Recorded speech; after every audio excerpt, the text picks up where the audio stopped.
All right. Welcome back, casuals, to episode 8 of the JEB Board podcast. As everybody can tell, if you are watching at home and not just listening, we are down a few participants this week. COVID. This is Grayson Applin in Atlanta, Georgia. Alongside me this week are the Lumberjack, Nick Noah, and then the 28-3 denier, Brandon Black. Caleb and Kyle both decided to take vacations at the same exact week this week, so we're going to be without them. So we're just going to be running a 3-man show this week. So, but still got a lot of content, still got a lot of stuff to talk about after this week. So think it'll be a good episode. I agree. I did not write a single note for this, so don't fact check me on this. I'm always the most prepared here. Yeah, for sure. Until we release the blooper reel, and then we'll really see. Yeah, BB has about 5 tries until he gets his MVP right. We just cut it for all you sitting there listening at home. We just cut all 4 of his other takes, and then the one take he has, it actually sounds okay. Yeah, we need to put that music. Oh my God, what's the music where it's like na na na na na na na na na na na? We need to put that as background music to BB when he's doing when we do that blooper reel. And then towards the end of the podcast, we'll have Kyle go. That's all, folks. Did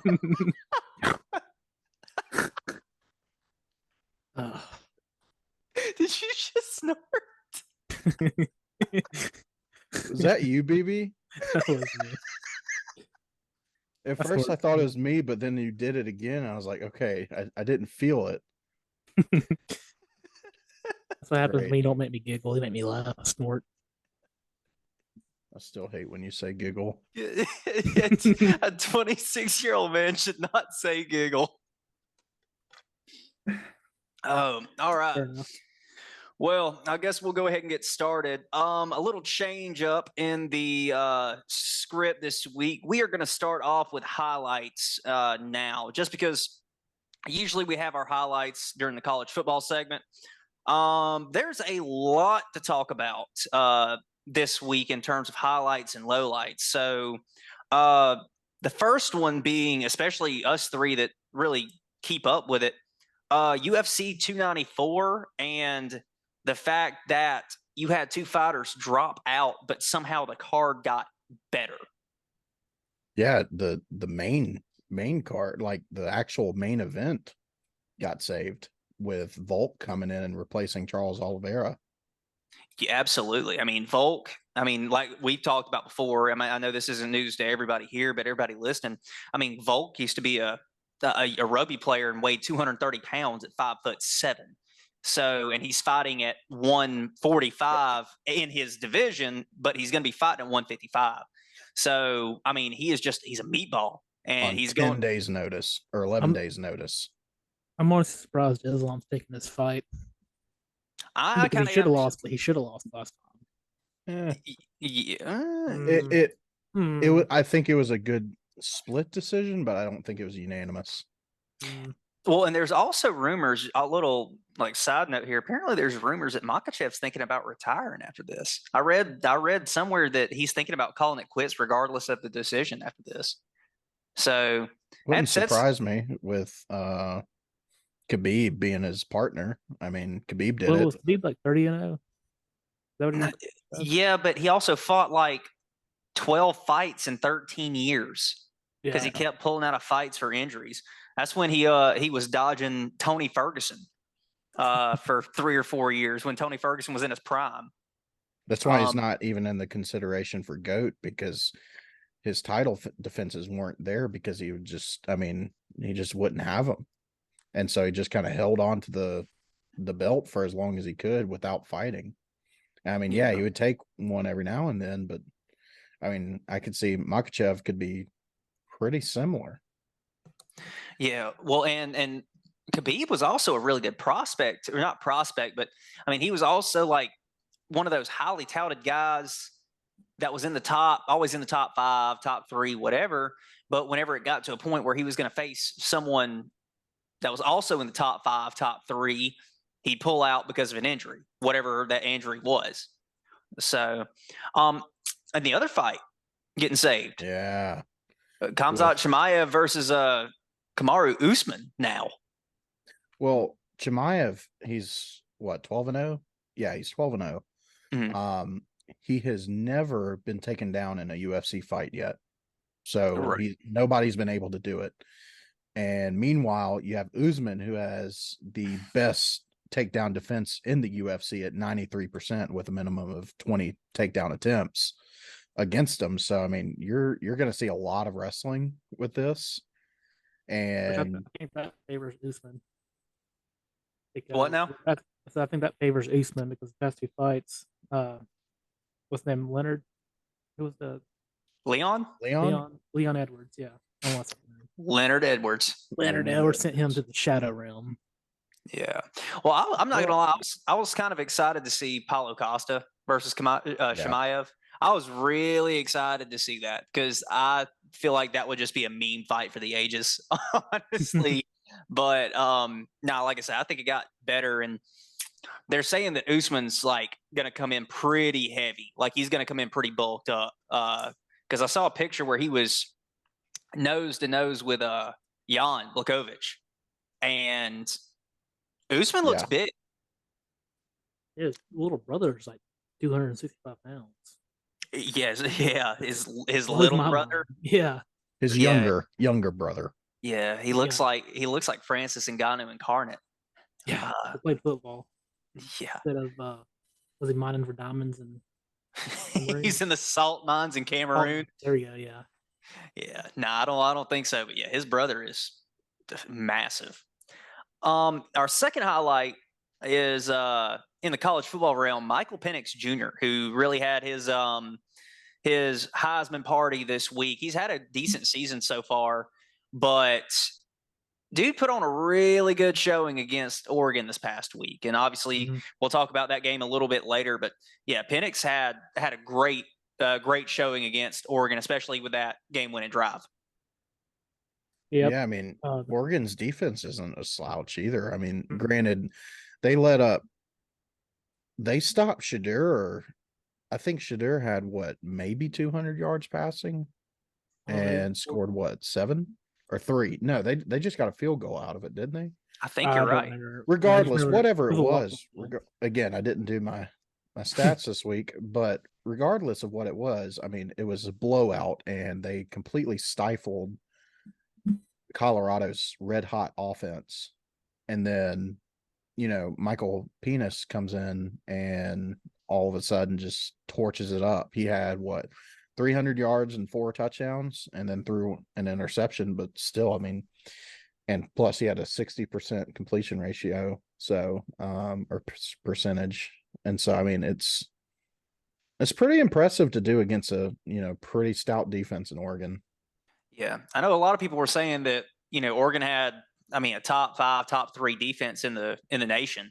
So to be able to, did. And to go out there and, do that against them. I mean, I don't think anybody can really complain against an interception. I mean, like you said, Nick, he had 302 yards passing off of 22 attempts. So, and then on top of that, 4 touchdowns too.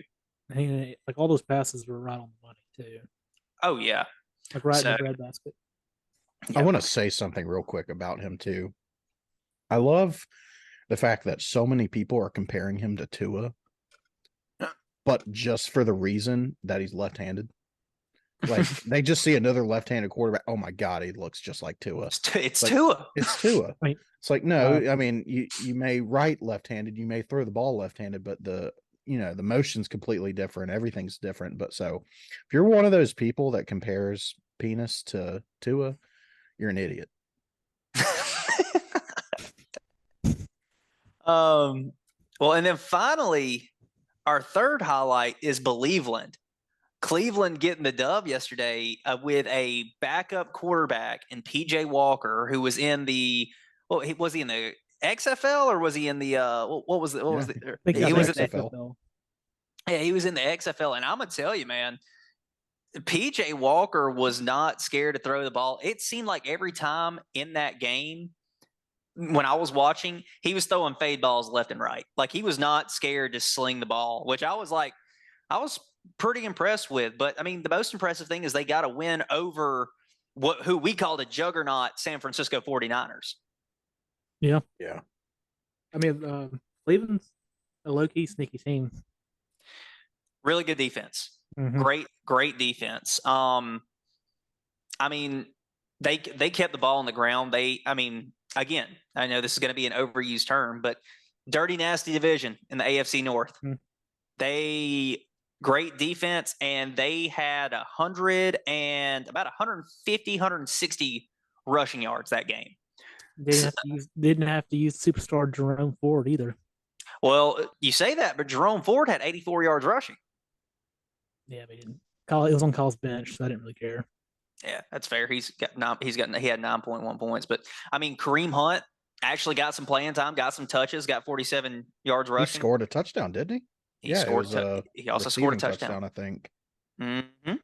And then, but I mean, Amari Cooper had 4 receptions for 108 yards. I'm telling you, like those balls that Walker was throwing, dude, they were like fade balls all the time. So did you see that one catch from Amari Cooper? When he over the guy's head. Yeah, it was beautiful. So, and I mean, PJ Walker, I mean, he didn't have like a just fantastic game. He went 18 for 34 with 192 yards and 2 interceptions. So he actually didn't throw a touchdown. That being said, he kept him in the game. So, and I know Kyle is not going to appreciate us saying this without him on it, but I'm going to say it. It also kind of exposed Brock Purdy a little bit. Yes. Yeah. Because, well, the thing is, it's like when you have an offense like the San Francisco offense has with Brandon Ayuk, Deebo Samuel, and Christian McCaffrey, and technically George Kittle too, when you've got those guys that could all start on a different team in the same position at the same rank. Like Deebo could be a wide receiver 1 on almost any other team. Mm-hmm. Ayuk could be a wide receiver 2, if not a 1 on particular teams. Kittle is going to start at tight end wherever he's at, and Christian McCaffrey is going to start wherever he's at. So you take those two guys away, what do you have? And Purdy did not do great with what he had. Yeah. You could also say give credit to Cleveland. Absolutely. That's right, other than Brock Purdy being mediocre. I mean, she was 12 for 27. Yeah. I mean, I would also kind of dive deeper and show, okay, Brown's defense is good. So what is Dallas's defense if they let up 42?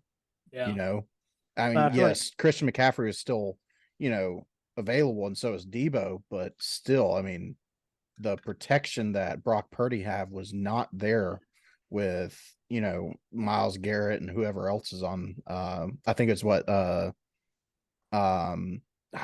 forget his name. Again, I didn't do my notes. The old Green Bay defensive end. Dreads. I can't remember his name. It's like Zach something. Zacharias. Regardless, they pressured him.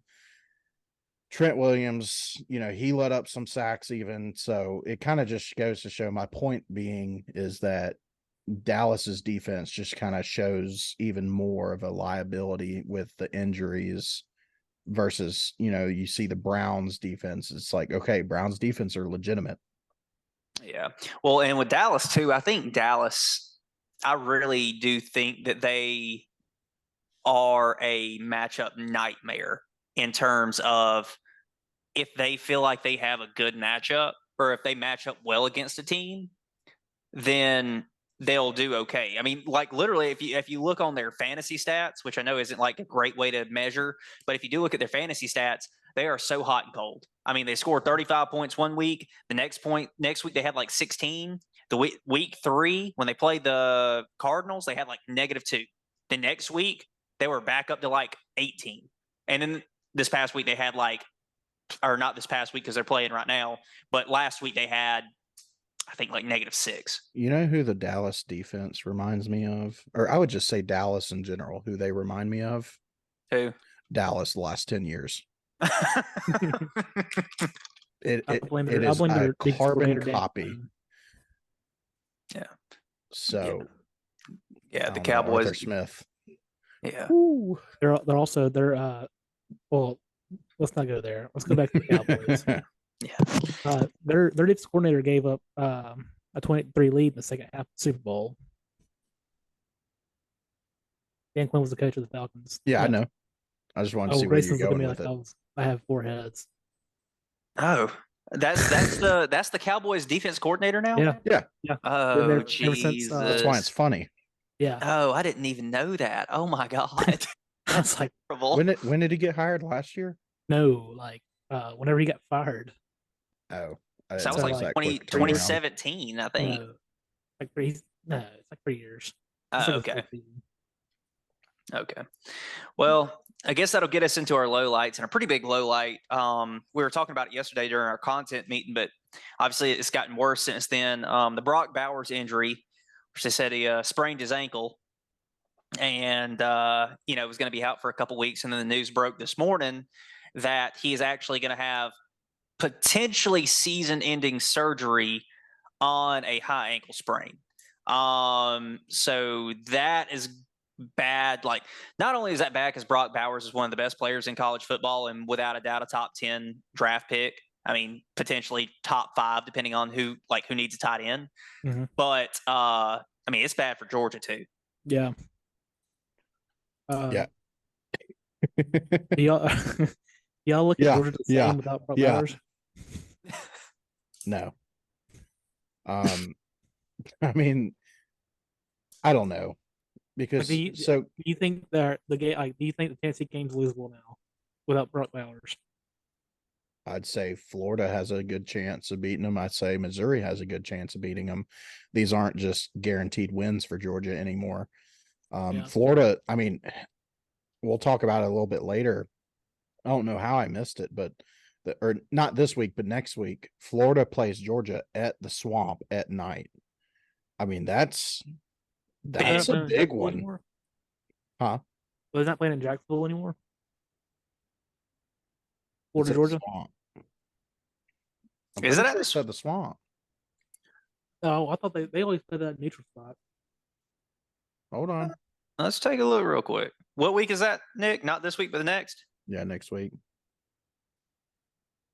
Yeah, no, it is at Everbank. Yeah. Yeah. Well, still, that should be on a campus. That shouldn't be there. I don't know. The Iron Bowl swaps back and forth every year. I feel like Florida, Georgia should swap back every year, but people use when the Iron Bowl's in Birmingham as an excuse before. But I mean, that's the Birmingham is probably a good 50-50 split. Yeah.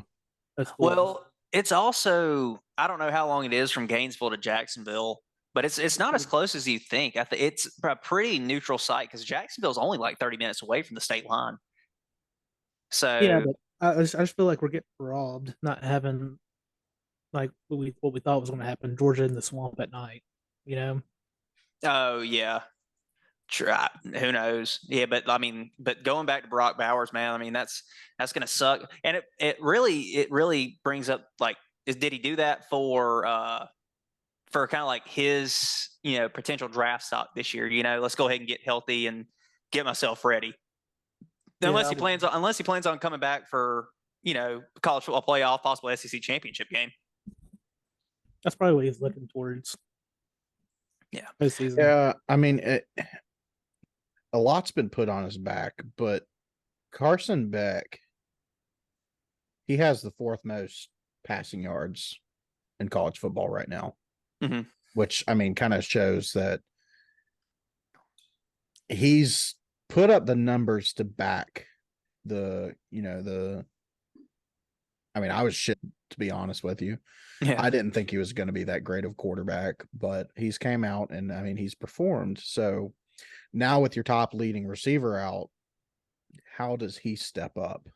But with Brock Powers, I don't think he would just kind of sit out for the rest of the year for draft stock. Mhm. Because yes, I get that he's a higher draft pick potential, but still, I mean, he's played for so long and they're still undefeated. Now, if Georgia came out and they were, sitting at 4-2, yes, I could see it. But I don't think it's just him sitting out yet. But we'll see.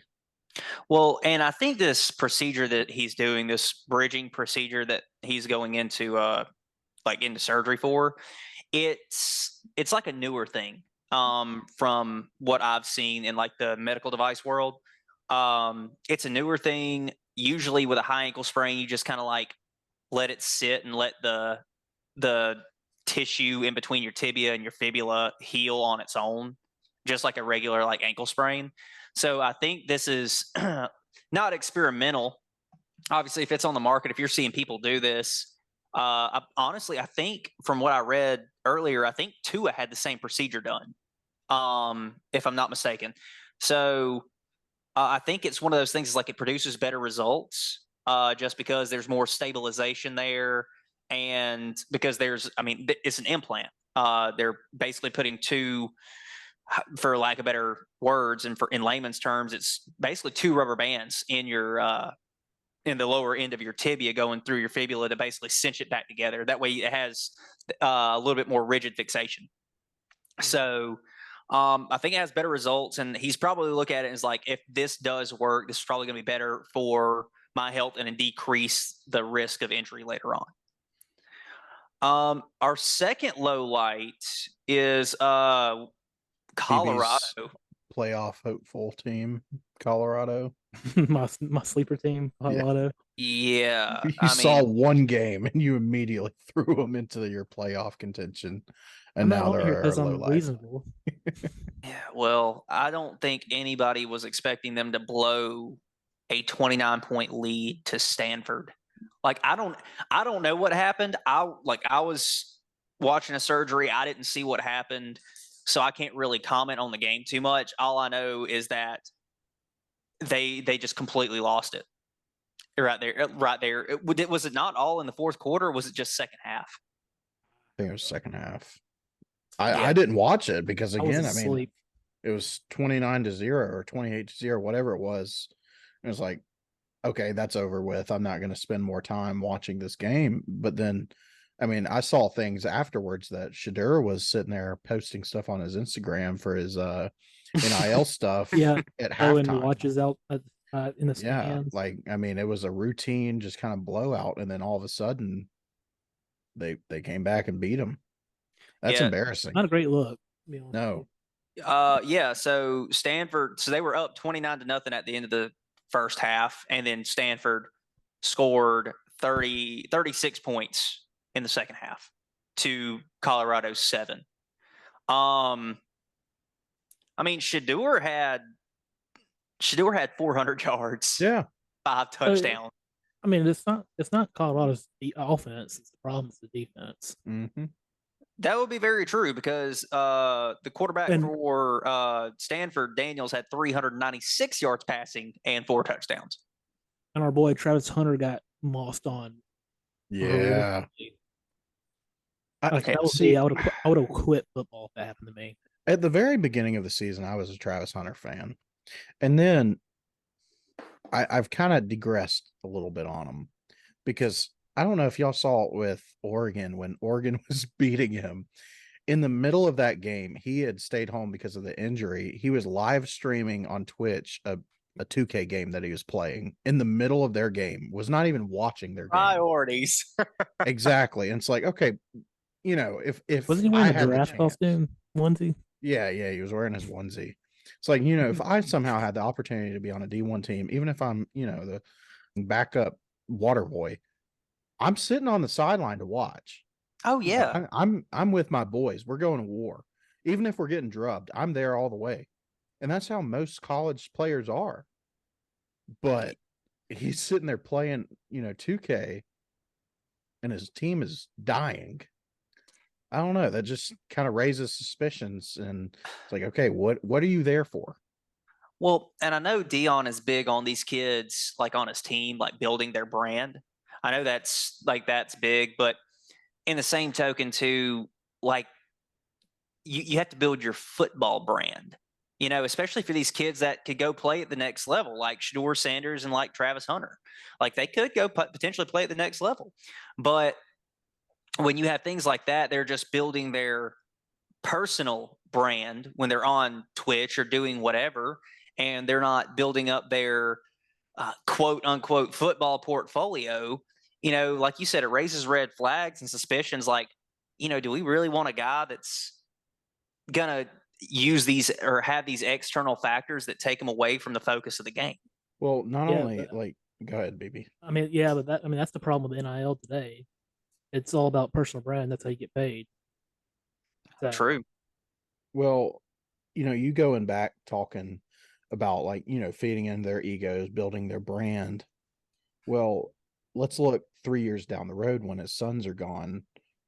Are they still that, 4-3 team sitting at week 7? Because that hype is going to die. If they don't produce championship level football, that hype for Deion's going to sail, because it's not about, just the players that he brings in. Yes, Shedeur throws 400 yards a game. That's awesome. But we're 4-3. These Colorado fans, even the bandwagon fans that have followed, they want to see wins. It's not about, just the personal brand. The personal brand comes after the wins. Yeah. But it just seems like the priorities are all screwed up, and, it's worrisome. Yeah. Well, moving into our last low light, this one's a little bit personal for us.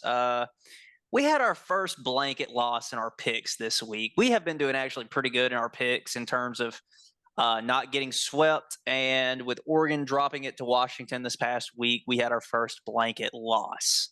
So we are trying to bounce back and rally back from that. So with that, I guess we'll move into fantasy football. And gonna go ahead and say this. There's going to be a little bit of changes here in the next couple weeks regarding fantasy football. We will announce that news as we get closer to time, which will probably be next week. Once we figure shit out.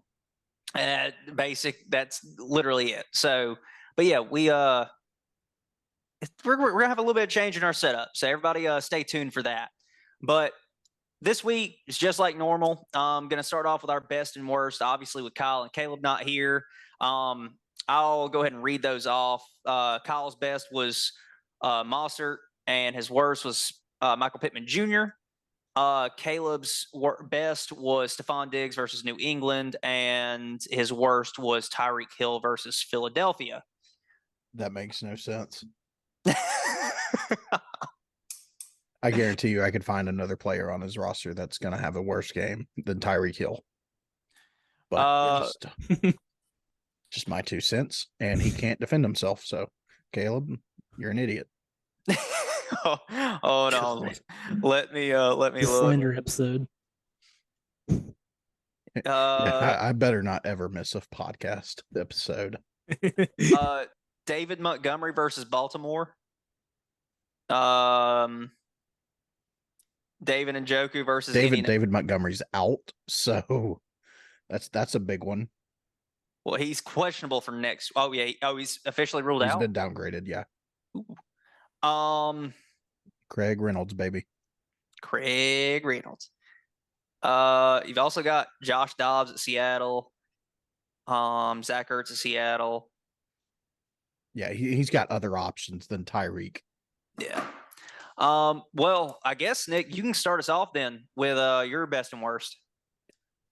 So I'm going to sound like a broken record because I'm going to go with Kenneth Walker III again. He has been, just consistent top 5 running back all season. And he's going to go up against the Cardinals. So Cardinals have the 29th ranked rush defense. The only reason I know that is because the ESPN fantasy app tells me, since I did not have time to do my stats. After that, though, my worst matchup is going to be Mike Evans versus the Falcons, just because the Falcons have had a pretty solid defense. And with, who the Falcons have, that corner. Okaduda. No, not Okaduda. There's AJ I almost did it. There's Okadudu. No. AJ Terrell. AJ Terrell. That's what I'm thinking of. Yeah. Sorry, I was thinking about when you said Okadudu, and I almost said it. Yeah. Richie Grant too is pretty good. Pretty solid. All right, thank you. Okay, that's all I needed now. So, but yeah, Mike Evans, he's probably going to struggle. He struggled last week, and he's coming off hamstring injury, so he dropped a couple balls. So that was kind of, raised a couple red flags. But I think he'll figure it out. But this week is probably going to be another tough one. Yeah. Baby, what about you? My best matchup is going to be Cooper Kupp versus the Steelers. The Steelers are the 29th best pass defense so far through this season, and through 2 games, he's had 15 receptions for 266 yards and a TD. Mm-hmm. I think they're going to continue to focus on Puka. Yeah, who had a down week this week. He did. Mm-hmm. Worst matchup is going to be Jerry Jeudy versus the Packers. Train wreck. Not say anything about that. Yeah. I guess with mine, I picked my best. My best was going to be Curtis Samuel. He's going against the Giants, who are not necessarily. Well, I mean, they've got the 21st ranked passing defense, but mine is more based off of his own stats over the past 3 weeks. Over the past 3 weeks, he has 19 receptions for about 170 yards and 2 touchdowns. In the past 3 weeks, he scored 18.2, 18.5, and 14.2. So I think he's going to continue that. I know Scary Terry takes away some of his production, and Jahan Dotson really hasn't done much. I know he was hurt at the beginning of the year. So I think he's going to still be at least the number 2 target for Sam Howell at Washington. And then for my worst pick, I picked Calvin Ridley. Ridley is very hot cold this year. He's going against New Orleans. New Orleans does have a decent passing defense. They can get pressure on a quarterback with their defensive or front 7, I guess you can say, and their defensive backs. I mean, they're pretty good. They can lock up their matchups if need be. But I'm also seeing a trend too. It's like he has one good week and then he has like 3 down weeks, and he just had his one good week against Buffalo. So I don't see him putting up much this week. And I guess that will go into our Week 7 MVPs just for record purposes. Kyle put Devontae Adams, and Caleb put Josh Allen. And Nick, will go with you again. Yeah, I've got Josh Jacobs just because he's been very quiet this season in fantasy, just because the Raiders have just been kind of ass. So Josh Jacobs, him coming in, I think he's primed for a big game, especially since, I mean, Jimmy G has been just not healthy, essentially, and Devontae Adams has been quiet this last week. And so you could see a trend where Josh Jacobs kind of takes that opportunity when they play the Bears.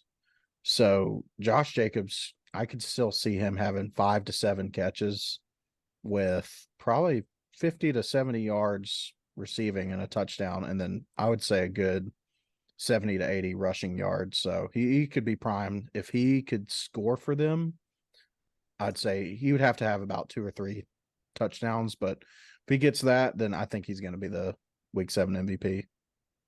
And just for everybody watching at home, I pulled up the whiteboard. Okay. BB, your MVP is interesting this week. Why don't you go ahead and give us your layout for your MVP? All right. So my MVP is going to be Jordan Love. All right. Denver has given up damn near 300 yards a game passing. All right. If Jordan Love does not go off this weekend, I am not going to take not single one. Jordan Love might be the guy from Packers fans. He's not it. After last week, I don't trash. think Packers fans say that. There's one particular that I'm referring to. That's not Kyle, actually, because Kyle hates all his teams. Yeah, I was about to say Kyle. No, that's not loves Kyle. hating. It's Kyle's Arch nemesis. Yeah. I guess arch nemesis. Yeah. Van. Yeah, that's a good way to put it. Yeah. I'm not. Look, if he doesn't go off, I'm not going to take any more excuses about this man. So I'm pulling for him. I really am. No, you're not. No, I'm not. I'm not at all. I'm hoping this is a hex. You're trying to put that Kyle bad juju that Kyle on him. juju on him. Yep. Oh, the Serbian BB bluff. Well, I picked for my MVP. I picked Diggs. I think Diggs has got the best matchup against New England. New England is hot garbage. Their offense is hot garbage. They're not going to be able to keep their offense off the field. One thing I want to point out about New England, the addition of Ezekiel Elliott has done absolutely nothing for them at all. So they got themselves a fullback or a center. Yeah, Jesus. No, he's tried that before. That didn't work out. Oh yeah, true. Don't forget about that. Yeah, so he so I just think that I think the Bills are going to stay on the field a while. I think Diggs is going to have a great game just because if you stay on the field longer, you can rack up more stats. Fair enough. So that will take us from from fantasy football into NFL. We're going to do our divisional breakdown this week. Last week we did the AFC North. So we're going to do their counterparts in the NFC this week with the NFC North, which, just for reference for everybody, is Chicago, Detroit, Minnesota, and Green Bay. So, BB, why don't you start us off with Detroit? Yeah, I think Detroit's probably the most well-rounded team in the division by far. They got a solid defensive line. Amon-Ra St. Brown's turned into the number one receiver that I guess they all thought. I did not think he was going to be that good, but he's proven me wrong. Jared Goff is having a pretty decent year this year so far. And Sam Laporta, this might be the next Mark Andrews. So beat the teams you're supposed to beat. I guess I'll go next with Minnesota. Good job, BB. Thank you. I think Minnesota may be one of the most disappointing teams in the NFL this year. Mm-hmm. Not one of the most. I mean, I would tend to agree with that. With the talent that they have, I don't know what their problem is. Like I just don't get it. They have, obviously they don't have Dalvin Cook anymore, traded him away. But Madison showed signs that he could take his place last year when Dalvin Cook got hurt. Mm-hmm. They've got Justin Jefferson, arguably, he definitely top 5 receiver in the NFL right now.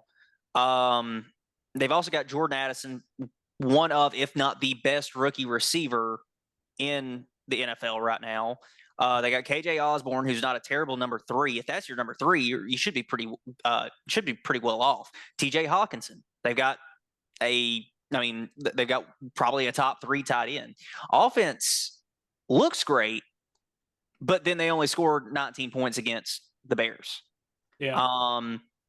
And their defense has been, I would say, lackluster. Last year the Vikings had an issue with playing up and down to their opponents. Like they would play great against teams like Kansas City or Buffalo or the Chargers or Eagles or whoever, and they would play down to teams like this year it would be Cardinals and the Browns or the Steelers or whoever, and now it's like a failure to launch. It realistically, that's just what it is. Kirk Cousins has been putting up decent numbers. This week wasn't great, but he's been putting up decent numbers. So I don't know what their problem is. I would not be surprised if we start seeing some rumblings like, oh, O'Connell's is it O'Connell? Is that the coach for Minnesota? I think it is O'Connell. But yeah, I think I wouldn't be surprised if O'Connell, you start hearing some rumblings about him that, he might not be the guy. Let's see, just pulling up some stats from this past game. I mean, Kirk Cousins was only sacked twice. So he went 21 of 31 for 181 yards, though. That being said, this was their first week without Justin Jefferson, who isn't he on IR? Yeah, he's on the IR for at least 4 weeks. And then the game before, let's see if I can find against the Chiefs. You've got 29 of 47 for Kirk for 284. He got sacked 3 times. So I don't know. I don't know what their problem is. I really don't. So it might be the fact that their safety is one of their leading tacklers. So that may say something about their front seven. So because I believe that was the week that Isaiah Pacheco popped off too. Well, he had 55 yards rushing, and then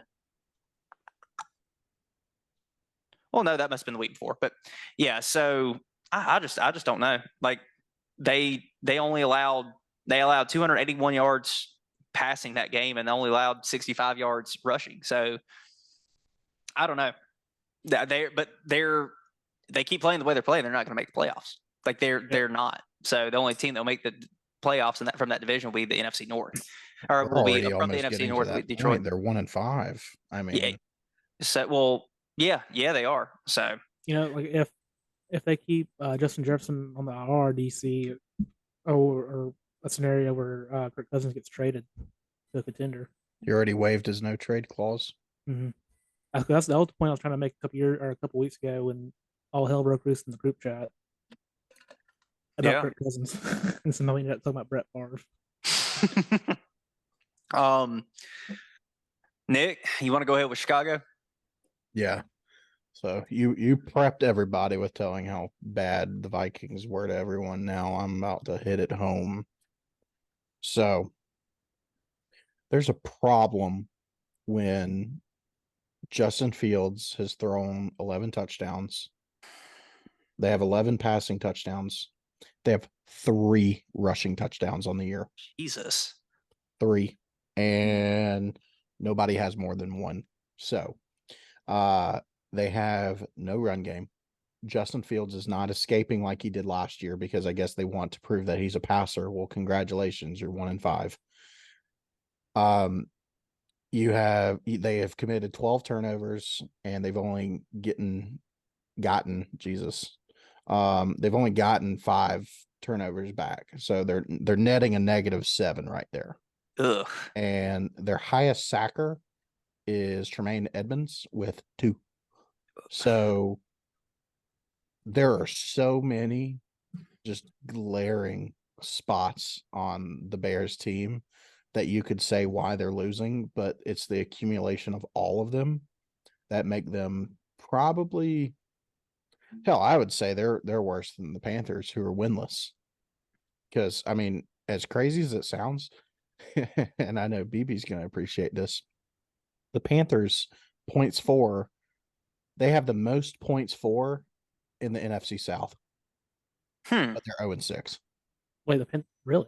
Yes, they have scored the most out of any other team, including the Saints. It's really crazy when you look at the QBR, like Bryce Young has one of the lowest QBRs. Well, he has to throw away so many passes. Adam Thielen's had a good comeback year this year because he's the only person they got. But yeah, Chuba Hubbard, the Canadian. Well, he's the backup running back. I don't know. I don't watch. He is.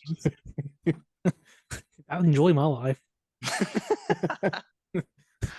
Well, it's kind of like when Cam got drafted for the Panthers and he had Greg Olson, and now you've got Bryce Young with Adam Thielen, another vet. But I mean, Cam Newton with Greg Olson his first year, they went what 3-14 or 3-13. 13. So, Yeah, something like that. It's pretty common. Yeah, I mean, you can have some electric offense there, but it just doesn't matter if you score. Anyways, back to the Bears. Bears are ass. Well, and I guess that will lead us into our final team, which we're all going to cover. The Green Bay Packers. Yeah, they are. Green Bay Packers are not good. BB, you want to go ahead and get yours out of the way about the Green Bay Packers? I mean, it's hard to be a good football team when you can't get the hard count right. That's all I gotta say. That's a big one. Yeah, I mean, Jordan Love's not the guy. I mean, their receiving room is actually not that bad. They actually have some decent between Christian Watson and Jaden Reed. Not looking bad there.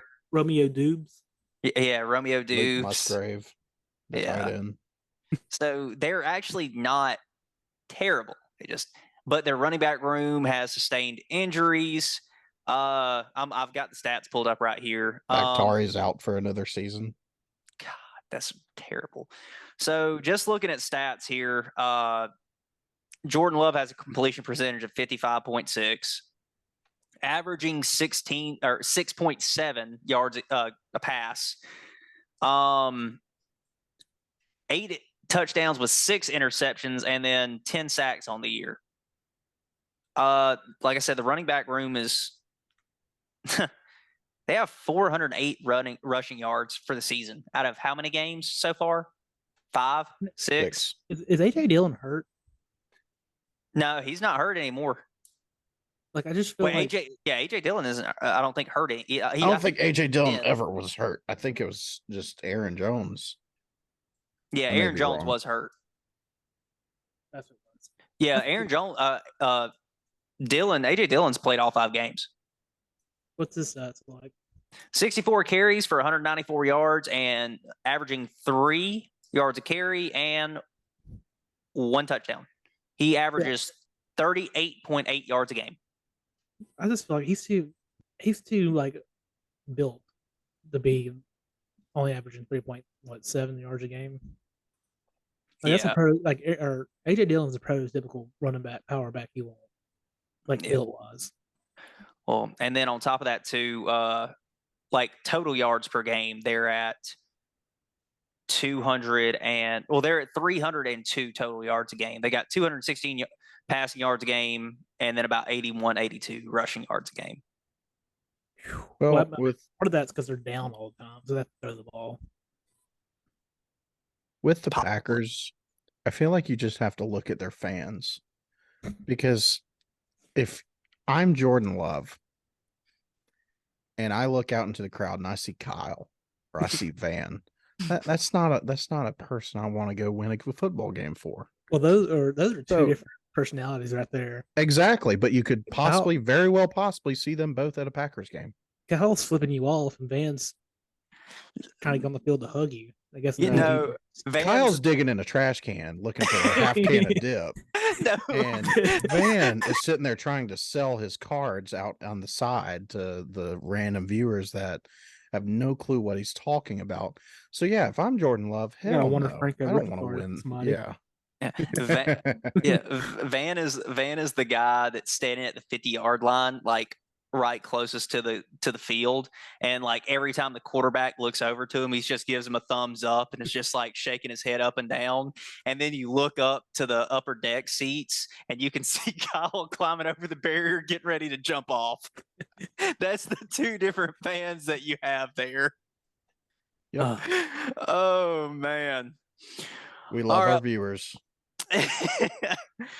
Well, I guess that will get us into our game predictions now. Just for record purposes, we've got not me. Me, I am.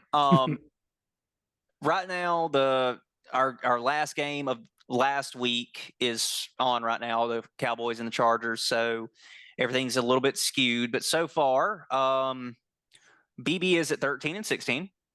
Solid. Kyle and Caleb both are at 15 and 14. And then me and Nick both are at 21 and 8. So with that being said, our games this week are Miami and Philadelphia, the Falcons at the Buccaneers, the Lions at the Ravens, the Steelers at the Rams, and the Chargers at the Chiefs. Just running through really quick, and actually, let me go ahead and, while I'm thinking about this, go ahead and pull this up. Nick, can you see this okay? Yeah. So going ahead and pulling that up, that for everybody that's actually watching. Just run through Caleb and Kyle's picks. They both picked Tampa Bay. They both picked the Lions. They both picked the Rams. They both picked the Chargers. The only difference is that Kyle picked Miami and Caleb picked Philadelphia. I'll start mine off really quick. With Miami and Philly, I think Miami's offensive onslaught is going to continue. I just think that they're having a good time outscoring people, and defense be damned. So I think they get one against Philadelphia, who struggled against the Jets this past week. Atlanta and Tampa Bay, I'm going with my Buccaneers. I still think they're the best team in that division. I know they lost one to Detroit this past week, but I think Detroit is a lot better than what everybody was anticipating and still probably believe right now. So I'm going with Tampa Bay there. Detroit and Baltimore, I'm going with Detroit for the reasons I basically just said about the Tampa Bay and Detroit game. I think Detroit is a really good ball team. They're turning kind of into one of, if not the best team in the NFC right now, consistency-wise. Pittsburgh and the Rams. There's no way I'm picking Pittsburgh. Sorry, Hayes. The Rams by 17. And then the Chargers versus the Chiefs. I'm actually going to pick the Chargers, even though we hadn't seen the ending of this game yet. I'm going to pick the Chargers just because I'm thinking that I think the Kansas City's slipping a little bit this year. I don't think Kansas City is as good as they've been in the previous years. I think the Chargers have an electric offense as well, and I think their defense can put enough pressure on Mahomes to make him throw to one of his no-name receivers, specifically the Mobile Leprechaun Kadarius Toney, who's probably going to drop it, and that's going to cause a lot of 3-and-outs, and the Chargers are going to win that game. BB, let's go with you. All right. Give me Miami. Take the over. Because Miami's defense is butt cheeks, but their offense is just super good. Give me Atlanta so we can hedge against the second blanket loss. Give me Detroit. Defense too good. Give me Ram Ranch. Round it off. Give me Kansas City. All right, Nick. Nice. All right. So I think I do agree with BB that Miami steals one. I think it's going to be probably about a 28-24 or a 31-28 kind of game. And so I think Tua throws probably 2 interceptions, but still has over 300 yards passing, probably 4 touchdowns. Because that's the thing. Mostert could have a good game, but Philadelphia's defense, their strength still lies in their run defense. And Darius Slay, as good as he is not going to be able to keep up with Tyreek Hill. So Miami's probably going to squeak one out there, and Philadelphia, they're just going to, the lack of offense is what's going to hurt them. They're going to get stopped one too many times. Atlanta, Tampa Bay. Tampa Bay looked underwhelming last week against the Lions, but I think the Lions are probably, I mean, they're a top 3 AFC team right now in NFC. Are they AFC or NFC? I'm drawing a blank. To my who? The Lions. They're NFC. NFC. Yeah, that's We did what them I in the thought. NFC. We did them in the NFC North breakdown. Well, BB's was so short. Anyways, so Tampa Bay struggled, but they played a top 3 team in the NFC. And so Tampa Bay, I think they're okay. I think they'll continue to be okay. Atlanta is not okay. They are going to probably, I'd probably say they're going to lose by 10. I don't think it'll be as close as their last game. Atlanta, I will say, I will admit, BB, to you that Atlanta looks much better than last year. Mm-hmm. Except for the by like 1-2 games. So I just don't think they have it yet. And I think Tampa Bay. Lock us down for the 10th overall pick for eternity. There you go. Get you Brock Bowers. So Detroit, Baltimore. As much as I was just hyping up Detroit, they're out with David Montgomery, and Jahmyr Gibbs is still questionable. Even if he does play, I think the pressure is going to be on Jared Goff, and I think Baltimore's defense, like we were talking about earlier, dirty nasty. I think Baltimore is going to squeak one out and kind of upset Detroit. And I think Detroit needs this loss, because if Detroit somehow ends the season at like 15-2, 16-1, they will not win the Super Bowl. Nope. But if they go in as a 12-5 or even a 13-4 team, they have a great chance. I mean, that's been shown every year. I think if they go in as anywhere between the 3rd and 5th seed, I think they have a really good chance. I think it's going to be hard for them to be anything less than the 4 seed, just because I don't think anybody else is going to win that division. Yeah. So I think if they can go in at 3 or 4, they've got a hell of a chance. So I think Detroit loses one here, but again, I think it's for their own benefit. Mm-hmm. And Rams will beat Pittsburgh. And then I think Kansas City, I don't know. I feel like as much as a Chargers fan I am, Kansas City has always been their Achilles heel. It's always been, they just, even when they're winning in the fourth quarter, it's just somehow they lose. And so I think Kansas City, I still think they win tonight against Dallas, but then I think they go in and play Kansas City, and Kansas City, even though they don't look that great, their defense is much better. I say much better. I'd say they're on par of last season, and their offense will do just enough to win. So I think Kansas City will squeak one out. All right. Well, I guess that's going to go ahead and move us into college football. So we've got 2 games of the week this week. We're not going to spend too much time on this one just because we've talked about it already, but Oregon and Washington was a great game. Came down to the wire, literally came down to the last drive. Both teams, I mean, like I said, played exceptionally well. Kind of more offensive game. I mean, getting up there in the 30s in terms of scoring. But another good game that was actually on that was more of a defensive effort was Texas A&M and Tennessee. So you're correct. Yes, thank you. I did not watch that game. I watched bits and pieces of it. I was flipping in between games. They played at Tennessee. Crowd was behind them. From what I remember, Tennessee's defense got a lot of pressure on Max Johnson, made him make some stupid plays, got some sacks. So that was kind of Tennessee's saving grace, because obviously their offense wasn't doing much. And from what I remember about the game, let's see if I'm correct. I want to fact check myself here. Let's see. Where is Tennessee and Texas A&M? Another right here somewhere. Oh, because I'm looking at the wrong week. 13-20. That was the game. So Joe Milton had 100 yards passing. Yeah, that's exactly what I was looking at. Had 100 yards passing. Their saving grace was their running back, who had 136 yards. Last name was Wright. Which is really crazy against Texas A&M's rush defense. It really is. Well, Tennessee has the best rushing offense, so statistically. Yeah.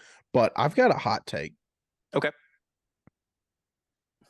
I feel like Joe Milton is playing like Anthony Richardson did in college. I can see a comparison there. The size, the arm strength, the physical talent, the stats aren't backing it up, but I mean, he's kind of doing what Anthony Richardson did with, flashes of, great play with mediocre plays surrounding it. I mean, I feel like, I don't know. I just kind of thought of that. He really reminds me of Anthony Richardson in college. Yeah, I mean this year is obviously not really great for him. He's got a 61.5 completion percentage. He's got, let's see, they've played how many games so far? 6 games. He's got 1,200 yards passing. So was that about 200 yards a game? A little over. Played 5. Huh? They've played 5. They had an off week, I think. No, they're 6. They're 5-1. So are they? 10 touchdowns and 4 interceptions. But there again, though, like his longest passing touchdown was like 55 yards. So he, I don't know. It also looks like he's on a little bit of a decline too, because against Florida, he had 287 yards passing. Against South Carolina, he had 239 yards passing, but then he had 100 against A&M. So I don't know. We'll see. Don't get me wrong. That was not me just complimenting Joe Milton. Anthony Richardson was ass in college. Yeah, he couldn't throw a screen pass. So that was not me complimenting Joe Milton. Joe Milton has far been underwhelming this season based on what hype he was getting around that offense. But I would also say Tennessee's receivers have not helped him out. But they don't have a Jalen Hyatt anymore. So, and that is glaringly obvious. They don't have that. They don't have a Cedric Tillman either. You got to think that was their number 2 guy, Cedric Tillman. And I know he's not doing anything at Cleveland right now in terms of production in the NFL, but I mean, he was a big part of their offense last year too. All right, and then getting into our player of the week, we actually went with the defense player this week. Nick threw out this guy, and we're like, damn, he had a really great outing. Xavier Watts for Notre Dame. I had 7 total tackles, 6 solos. He had 2 interceptions, 2 passes deflected, and also had a forced fumble with a recovery with that. So, guy played out of his mind against USC this past week. What was it? Was he linebacker? Was that his position, or was he? No, he's like the star. Okay. So if you want, I mean, again, to get onto a very vague subject, it's becoming positionless football and at least the defense. But he kind of plays that nickel slash. He really just plays all secondary with coming in like a linebacker for these tackles to force the fumbles. So he's kind of that nickel guy, to put it in a best way. Yeah, I agree with that. It's you're either going to play on the front 7 or the back 5. That's basically what it's turning into on defense. All right. Well, I guess that moves us on to our next little segment here, which we're throwing in. I mean, almost halfway through the season, right at halfway through the season. We're going to talk about Heisman candidates, who we think we're going to talk about our top 3 guys that really have been performing and who we think have a shot at winning the Heisman this year. So, BB, why don't you go ahead with yours? I got my top 3 are Michael Penix Jr. Just because he could have his Heisman moment against Oregon this past weekend. I went for my second one's going to be a running back, Omarion Hampton. He was one of our players of the week a couple weeks ago. Almost was player of the week this week too. Almost. I mean, that's definitely the best halfback in the country, if not one of them. And my last one's a little sleeper pick is Malik Neighbors from LSU. He is on track to have more receiving yards than Devontae Smith did when he won it. Well, he played in COVID. I'm just saying. I mean, I agree. Yes, Malik Neighbors is playing great, but Devontae Smith, I mean, it's not going to be hard to beat his records because he played, 2 games less? I can't even remember if they played an SEC championship during COVID. They did.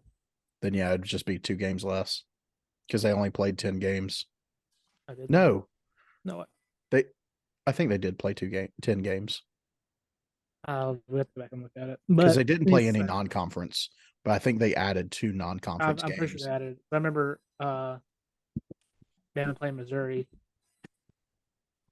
Yeah. But anyways, he's on track to almost have 2,000 yards receiving with roughly 20 touchdowns. I'm not saying he probably has zero chance of winning, but I just wanted to throw that insane stat line out there. Yeah. And just going back to Omarion Hampton too. I mean, so far he's got 658 rushing yards this year and 8 touchdowns. So he's averaging, I don't know. Let's see. He averages 9.8 yards a carry. So there's that. Well, I'm sorry. No, averaging 5.9 yards a carry. He's averaging 9.8 yards of reception. So he's got 658 rushing yards and then another 98 receiving yards. So, I mean, when he was player of the week for us, he had 234 against App State, had 197 against Miami. He's had 46, 66, and 78 between then. And then he's averaging about 15 to 20 receiving yards a game. So he's obviously their go-to like running back, not a receiving back, not a swing back. Like he is their true running back. Nick, what about your Heisman candidates? So I've got Penis as well. What'd you do? Yeah, always. Michael Penis Jr. He kind of looks like Tua. No, I'm just kidding. Oh my gosh. No, it right now it's almost his to lose, just because. And my number 2 is Shadir. You can really replace either one of them just because they're the 2 big name quarterbacks that are leading statistically. The only reason I put Penix over is just because of the team's record. I mean, they're top 10 team versus Shadur, who's now 4-3. And then my dark horse, and this is so this is honestly less of a Heisman candidate and more of I want you all to meet the next Luke Kuechly. His name is Jason Henderson for Old Dominion. He has played in 6 games. He is a linebacker. He is 6'1", 227. So, your normal size. If he lost a little bit of weight, he could play that star. But right now, he's, again, the middle linebacker. I would say, again, the next Luke Kuechly. Through 6 games, he has 93 tackles. Last year, he had 179 tackles. This year, he's on pace for 200. And so he is just everywhere. So I would say, obviously he's not going to win the Heisman, but I'll be damned if this man does not get drafted by someone. I don't care what level of play you're playing at. You're making 179 tackles one year and you're following up with 6 games for 93. I mean, you're averaging well over 10 tackles a game. So yeah, I've got Jason Henderson there. Yeah, which dude needs a shout out. Jason, if you're listening, we're a fan. Absolutely, Jason. We'll work on your NIL deal for the Jeb Board podcast. Somebody's gonna send this to him. He's like, "Who the fuck are these guys?"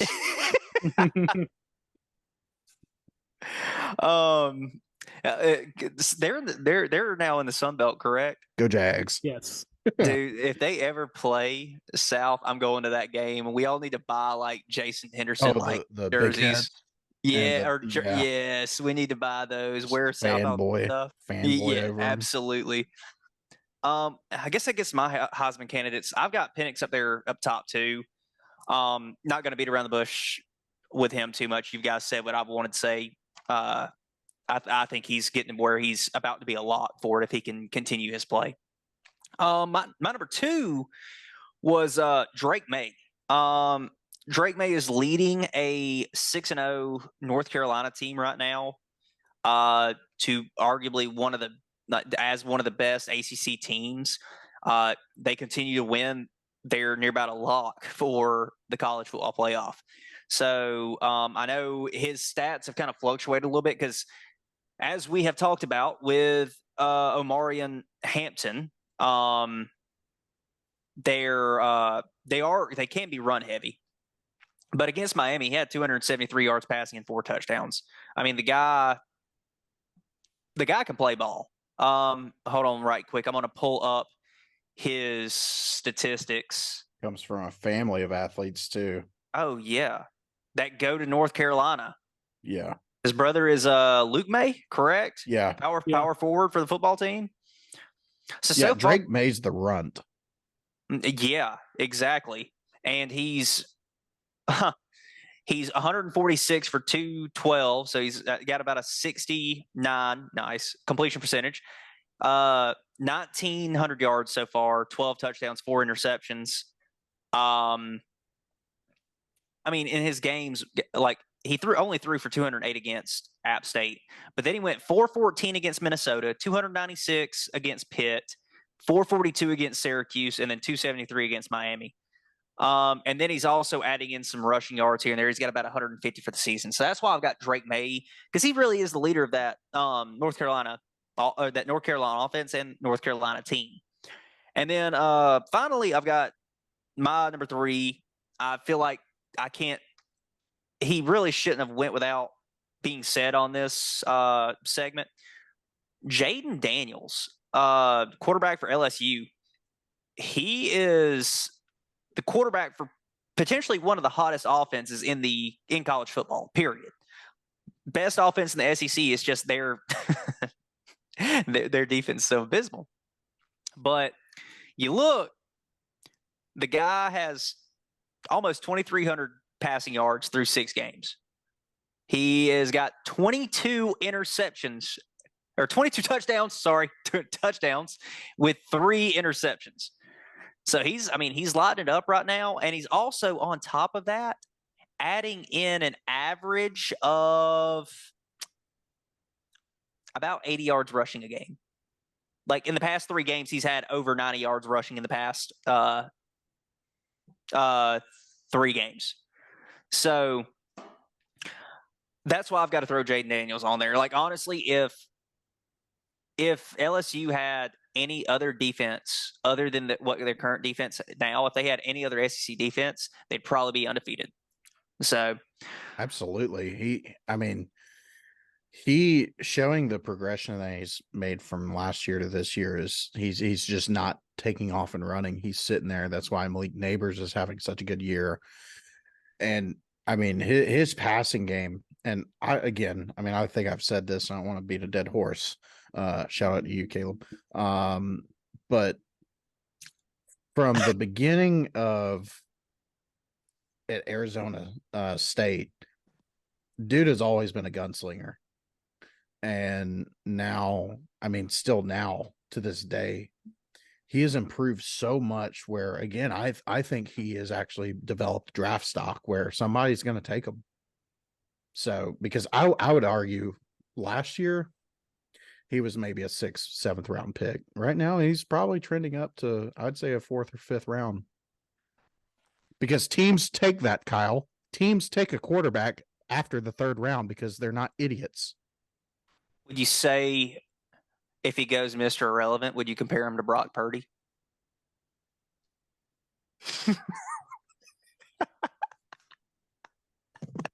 Oh, who knows? Maybe he'll change positions, be a safety, and get lit up there too. Who knows? Kyle, for reference, Kyle said quarterbacks should not be taken after the 3rd round in the NFL draft. So I just want everybody to understand that Kyle is an idiot.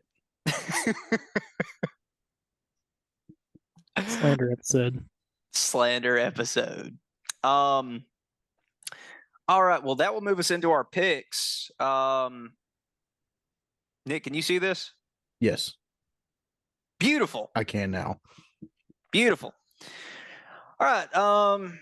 Just going over records real quick. So we picked with 64% accuracy last week across the board. Right now, BB is at 17-19. Kyle is at 20. Kyle's at 20-16. Caleb's at 22-14. Nick is at 26-10, and I am at 27-9. I lost my top spot. Unfortunately. Because I was an idiot and picked USC. So don't worry, Kyle. It's not all you. Going through the picks real quick, or the games that we're picking. It's Tennessee at Bama, Penn State at Ohio State, Duke at Florida State, Utah at USC, and then Clemson at Miami. Kyle and Caleb, they both picked Bama, Ohio State, Duke, and Utah, and they split. Kyle picked Clemson, and Caleb picked Miami. BB, let's start with you. Who do you have? Let's actually let's do this. Let's just go through our picks, starting with Nick. Let's go for Tennessee and Bama. Bama. Bama's figuring out, and the biggest thing is, even with Tennessee's, I would say pretty stout defense, it's probably going to be a slugfest, and one of those that Alabama has to, it's still a game in the fourth quarter, but I think Milroe makes a play or two, like he has been doing in the past several games, where he makes a play or two that kind of puts them out in the lead. And Tennessee does not have the firepower to keep up, just because of Alabama's defense. Alabama's defense has proven itself, fairly well. They've truly bounced back since South Florida. Well, I would even say Texas, because their defense since Texas has been just great, in my opinion. And so their offense has always been the question. And so they're still seeing some really big struggles on the offensive line. Proctor let up 4 sacks against Arkansas out of 5 total sacks for the game. So Proctor is just a liability, in my opinion. But again, I think Milroe just makes one of those big plays to either Bonds or to Niblick or to Jermaine Burton. One of those guys is going to make a big play, because Jace McClellan is going to have about the same game that he always does, because McClellan, he'll have those 15 to 20 carries for 80 yards. He doesn't look that explosive right now just because of the offensive line, but he's still going to be that consistent 4 yards a carry. I'm going to be your consistent main down back, and maybe Roy Dell makes a 20-yard run or something. Something's going to happen, though, that's going to push them over the edge and probably put it out of reach in the fourth, but it won't be a blowout. All right. BB, what about you? I think some poor fifth-string walk-on punter is going to get sacrificed Friday night before the game. I think Bama's going to win. Yeah, I've got Bama too. I think there are a couple teams in the SEC that can beat Bama, but I don't think Tennessee is one of them this year. They just, again, they don't. For Tennessee to win this game, they're going to have to make it like the Texas A&M game this past week and really rely on their running game, which I don't know if you can do that against Bama's defense at this point. Now, granted, if this game would have been earlier in the season before they had their defensive struggles figured out, might be a different story, but their defense is stepping up. Dallas Turner is he's going to end up going top 10, possibly top 5 in the draft.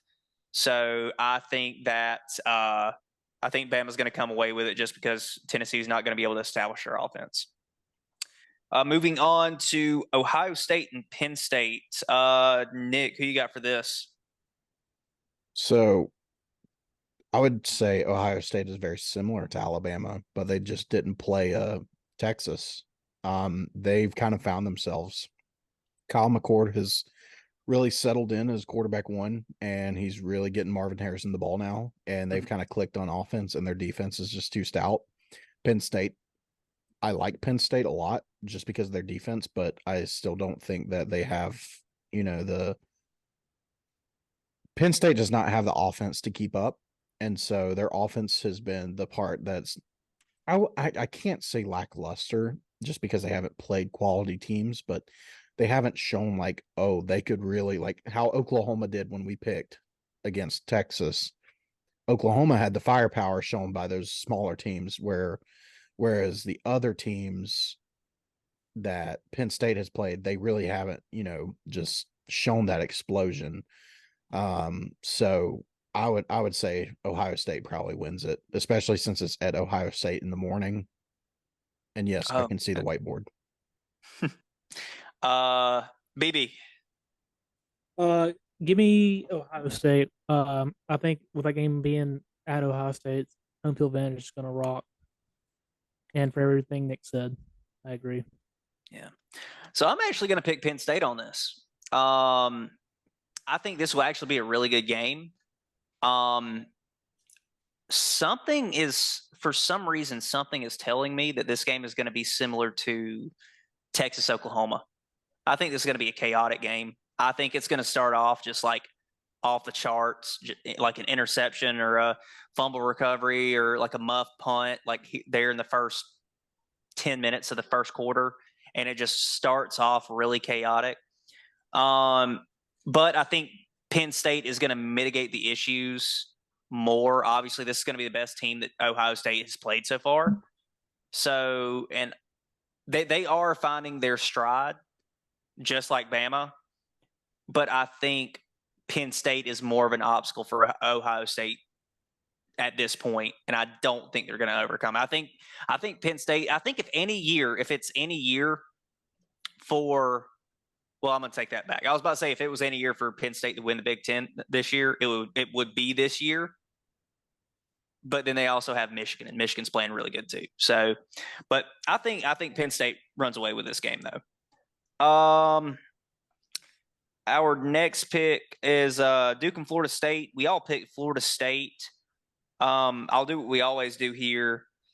What does Duke do to win the game for us? The other two picked Duke. Kyle and Caleb picked Duke. What does Duke have to do to win this ball game? Because I got a pretty good idea. Play good. Thanks, BB. Okay. You're fucking great. First analysis, baby. Yeah. Analyst. Duke has to sack Jordan Travis 3 or 4 times and get him rattled. Yeah. Jordan Travis has been kind of dealing with injury throughout the last couple of games. And so you see he's kind of brittle right now, and it's almost every game when he takes a hit. I don't think he's fully recovered from the first injury that he had against, what was it, Clemson? Mm-hmm. And so I think he's still dealing with a rib injury. And so if he sacks him a couple times, I mean, it's very possible they put Jordan Travis out for the game. Yeah. And with that, then how does Keon Coleman step up? So I've got 2 things for Duke to win. Number one, which is kind of what goes into what you just said, Nick, mitigate the impact that the Florida State receivers, specifically Keon Coleman, have in the game. Just mitigate that. If you keep Keon Coleman to 75 to 80 yards with no touchdown, you've done well. The second thing, Riley Leonard for Duke has to play his best game of the year so far. He's got to make plays with his legs. He's got to be efficient. I think that's the only 2 ways Duke can win this year, this week. I mean, that's what they did really with Clemson. I mean, Riley Leonard played phenomenal during that game. I mean, people were starting to talk about him a little bit after week 1. Now, granted, did Notre Dame shut him down? Then Notre Dame just shut him right down. So he's going to have to play his best game yet.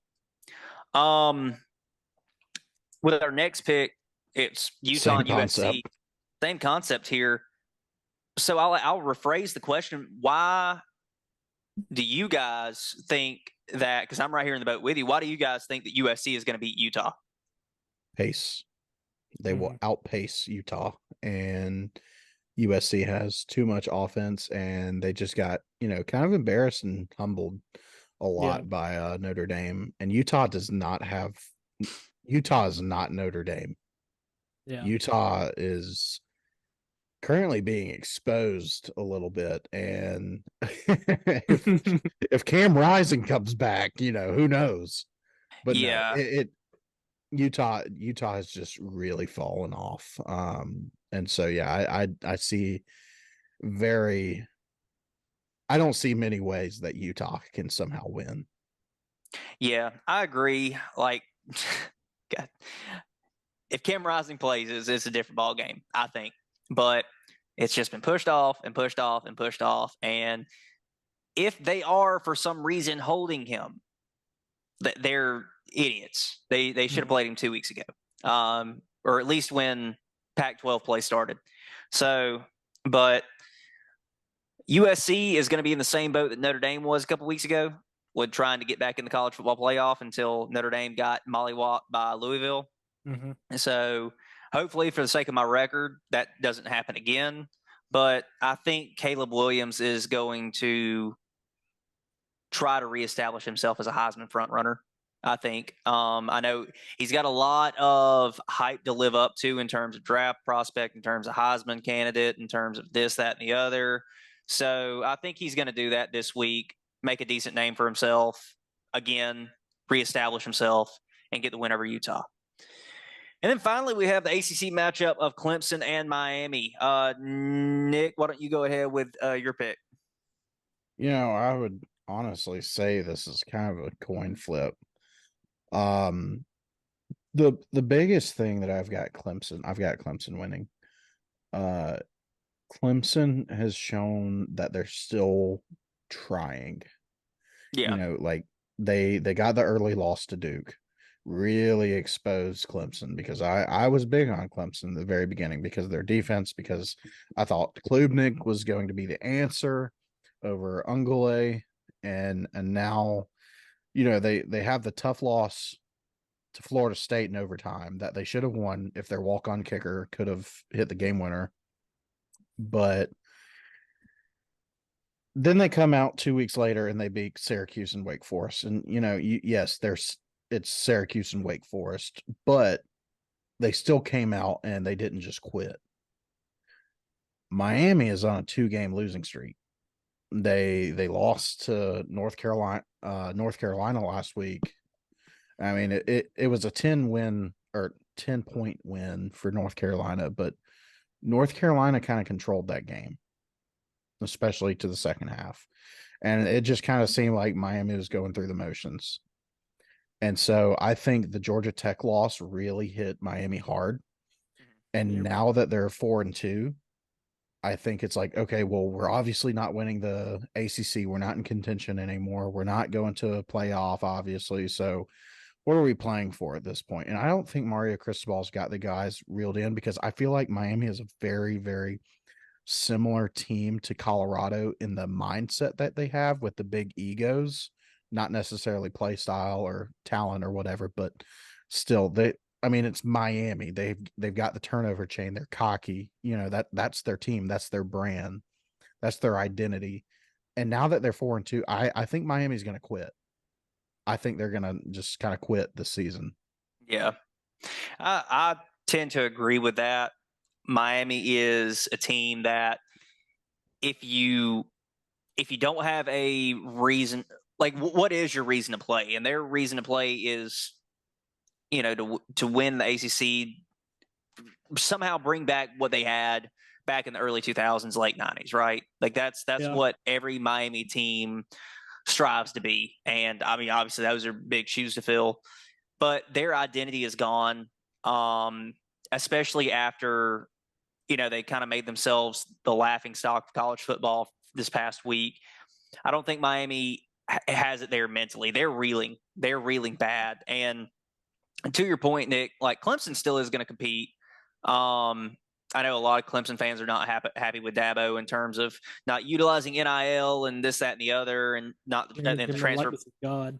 Yeah, yeah, and the transfer portal. So I don't know. I think I still think that Miami and Clemson, like on paper, are on two different levels. I think Clemson is a level above Miami, and it's going to show this week. And that gets into BB's pick. You mean Miami? Why? Why? Yes, please. Catch up. Got to catch up. This is my. I limited myself to one catch up pick per week. This is it. There you go. Who knows? Progress. Well, games decided on the field, not in Vegas. Not playing the games, playing the numbers. well, that kind of pisses I mean, me off because I had a rebuttal for what I thought you were going to say, that since it's a night game at Miami, but yeah, but brother, they don't go to those they games. don't go to the games. Shut up, Is that your BB. rebuttal? Is that your rebuttal? Yes. Look, there's nothing more scarier than night game. Where's Miami Kyle when I Dade need him? Community Or College no, Caleb. field. Caleb picked Miami. Yeah, I was really wish he was here. I want to hear how he was going to have to make this make sense. I can't. I'll be honest with you, I can't. I'm gonna be straight up. You were literally playing the numbers. I'm literally playing the numbers. God. Well, to be honest, I thought he was going to pick Clemson. I'm trying to stroke this in. So I was trying to avoid the blanket loss again for the college football, but then I saw Caleb pick Miami, and then I was just like, maybe I'm on something, you know?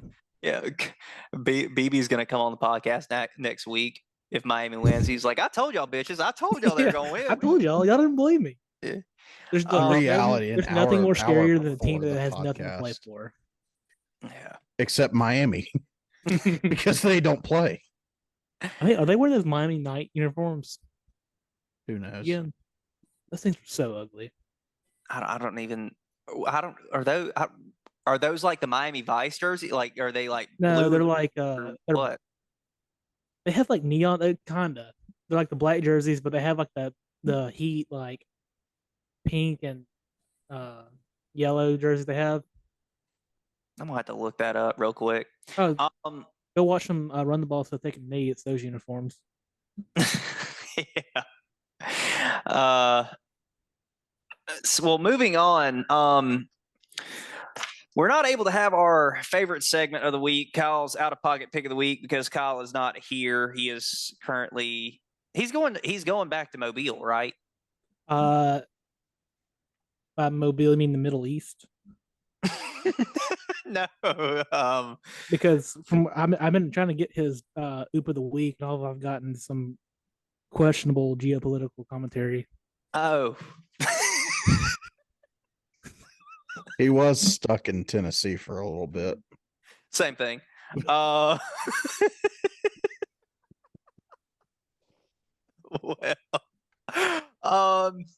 since we don't have Kyle's out of pocket pick of the week this week, or our oop of the week this week, we have our boop of the week this week, which is BB's out of pocket pick of the week.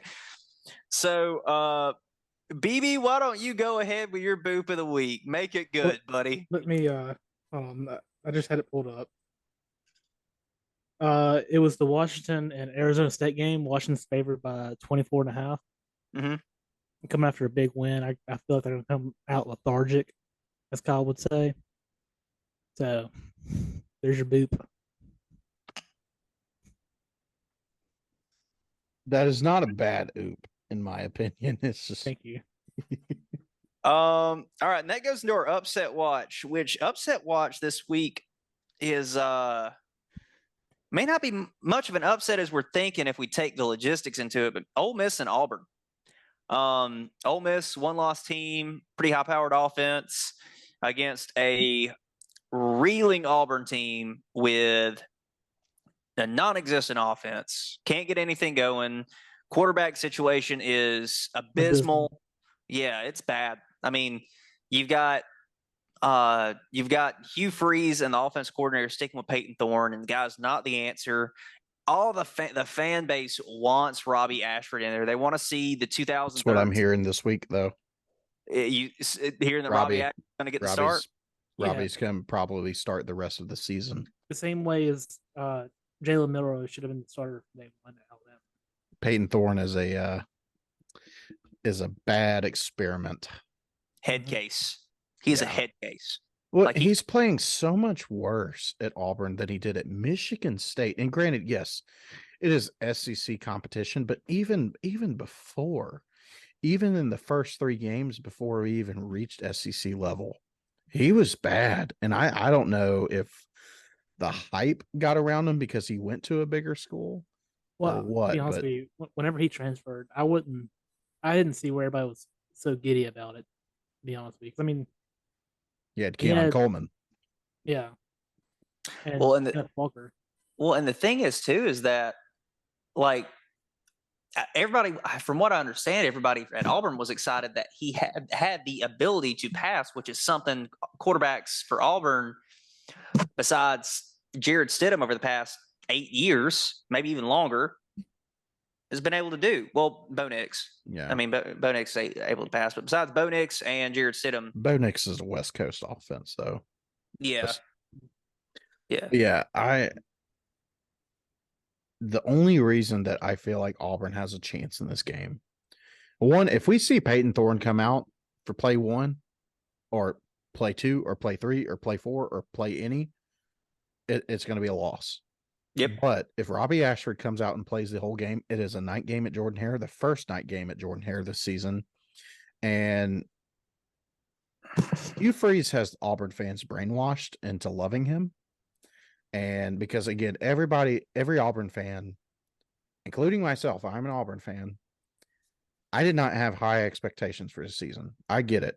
You know, my biggest thing is what, BB? You're what? I'm an Auburn fan. Yeah. Oh, yeah, my bad. I went to Auburn for 4 years before I came to Sal. That's why I've always had the beard before BB could ever grow a fucking chest hair. Anyways. Whoa. So, back I to didn't what say I a was single saying. thing. I just squinted my eyes. There was no Yeah. need for that. So, Auburn's biggest thing is, though, nobody has the expectations, so the fans are still excited about the Hugh Freeze era. So, yes, they're going to come in, and I think they're going to be rocking because it's their first chance to be at Jordan-Hare at night against a high-profile team.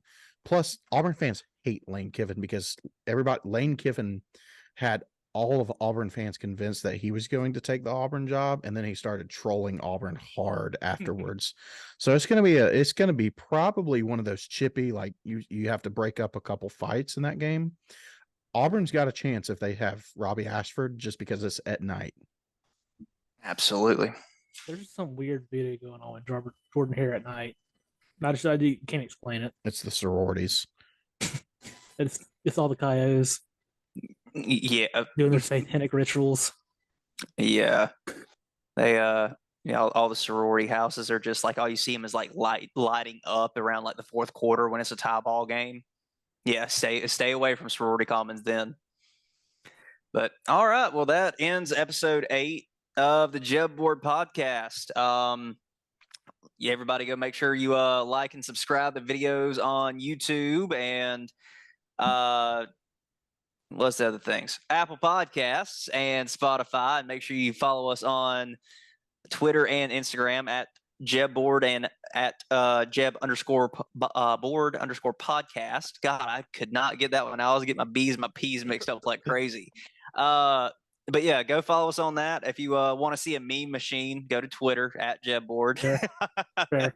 And then we'll have some clips and stuff uploaded on Instagram this coming up week. Video will be out Wednesday.